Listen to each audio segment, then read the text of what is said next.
Hi everyone. So I'm actually making a really quick video today, actually tonight, since it's pretty late now. It's actually around about 7 something or 8 something at night, and I'm actually off from work today because someone at work sort of like canceled at last minute. It's actually one of my students. So today I'm actually making this video about the law of attraction and the law of repulsion, and how we can actually use these two laws to help us in our process of protecting ourselves from narcissists and other toxic people. So, most of us probably know that the law of attraction upholds the idea that we get what we put out.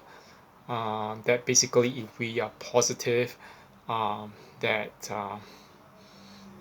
positive things will come to us. If we are negative, uh, negative things will come to us.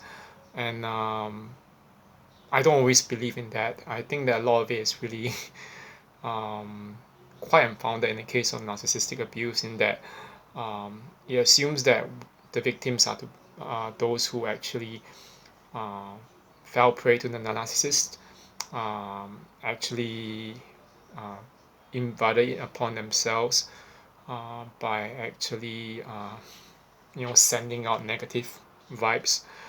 Um, However, I think that what we can say in relation to that is we know that narcissists are always looking out for signs that uh, people being vulnerable. They are looking for a gateway, a portal of entry into a person's life uh, before that person becomes a source of supply. So the best way of actually indicating or showing to the narcissist that the person, could be you or could be anyone else, is a suitable supply, is any kind of signs that actually highlight your trauma, your weaknesses, and of course, possibly if not your trauma or weaknesses, it would be something that the narcissist can actually benefit from. Uh, it need not be it need not be sex, it need not be a romantic love or attention or adoration and worship. It depends really on what the narcissist is actually looking out for. So if we were to use that law of attraction to the extent that we are careful about what we put out about ourselves, we would be hesitant about showing and letting people know about our challenging events and traumatizing experiences in the past. So yeah, I never recommend actually letting people whom you just meet or whom you barely even know about any traumatizing event that you've been through. And on top of that, neither would I actually be so forthcoming about my own sense of like where my direction in life is and what I plan to do, and also yeah, my achievements. This is something that would actually um, end up attracting some narcissists. So as you all know that in deep waters, if you have a cut or if you are bleeding, sharks will always detect that blood and come after you. So in the case of the narcissist, uh, they don't just suss out the trauma, the signs of bleeding or hurt that you have been spotting. They also look out for other things.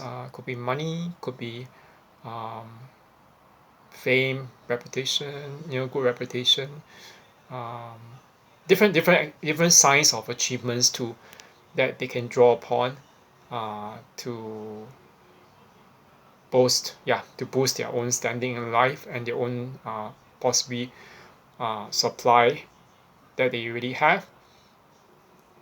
So that knowing that law of attraction can possibly help you.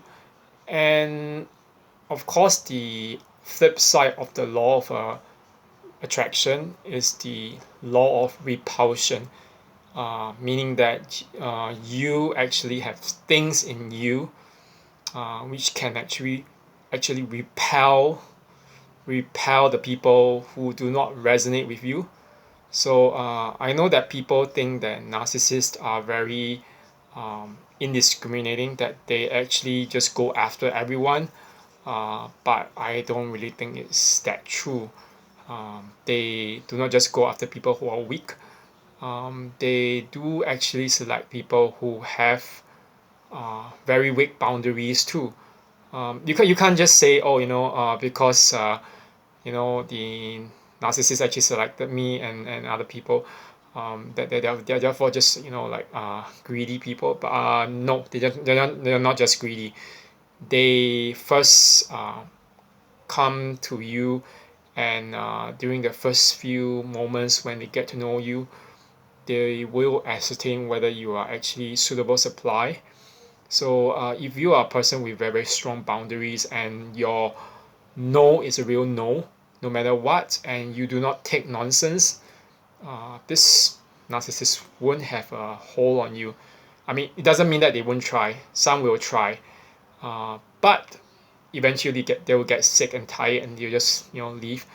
So I think that what we can do with the law of repulsion is to actually start being clear about what we will tolerate and what we will not tolerate. So when we say a no, it means a no. That the boundaries we have around our life and what we are willing to do or accept are so strong that when a person realizes that you're not going to give up just because they are angry or upset with you, or because they have some degree of power or authority, or just money, whatever that and gives them some kind of edge. When you realize that you're not going to say no or back down, uh, that will actually end up becoming your power and your uh, edge over them, your edge over them. Yeah.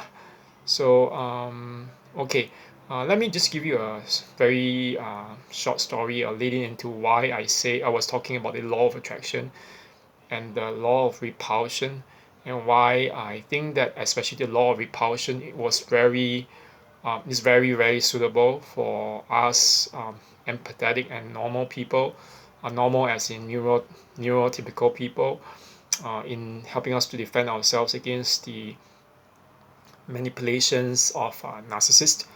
Uh, there was one former narcissist in my life about 6 years ago. I think I might have actually been talking a bit about that in some of my prior videos. And I actually I had a friend who was actually talking to me. I mean, it's not really a good friend, but I mean, I know him for quite a number of years after the um, discard by the one of my the one not my narcissist, but one of the narcissists in my life. And that friend was just telling me, "Hey, Kevin, I realized that that one particular narcissist you were talking about, who was in your life, just approached me a while ago and requesting that I add um, the yeah add approve that friendship request on Facebook. But do you know that, Kevin? That's what my friend told me. Um, that person just barely left after 2 weeks after I approved of the friendship request. So at that point in time, it kind of struck me. I mean, don't narcissists actually end up collecting friends to show that they are, I'm the in person, I'm the person in the, that selective group of the elite or the top in society. But I realize isn't that just that simple, because that friend was doing quite well. He was attached. He was in a long-term relationship, and I'm not sure about the marriage thing, but I knew that that friend was also doing quite well in his job, and planning for things like retirement eventually. Now older, that friend is now in his late 30s, and yeah, he has just like moved out to his own different home somewhere else. And I mean, when things are going so well, I mean, you would expect that narcissists like that, that former narcissist in my life would be just going after that person to try to uh, get some benefits from so-called friendship with the person, with that friend of mine. But the fact that that narcissist just barely left and deleted my friend from his Facebook account after just barely 2 weeks indicates that on the part of the narcissist, there is an awareness that they cannot actually manipulate my friend. So my friend wasn't going to take that nonsense, and even if he was just being nice to approve of the friendship request, he wasn't even talking much to the person at all, and he wasn't interested, in other words. So yeah, so to return to the whole thing, I think it's important that we realize that having strong boundaries, and also withholding from people whom we need certain vital things like information about our own core weaknesses, and even our own core strengths, and what actually makes us tick, will actually end up protecting us. And they, in fact, they actually don't just of course draw to us more decent people, but they actually repel. I mean, the main point is to repel people whom we don't want in our lives. So yeah, so that's it for now, and I'll actually go on to another video soon, hopefully. Now that actually my schedule is kind of settled down, and yeah, students have actually been, I mean, some of them have actually been preparing for exams, so I'm actually a little bit more free. But yeah, we'll see how it goes. Okay, have a good one. Bye bye.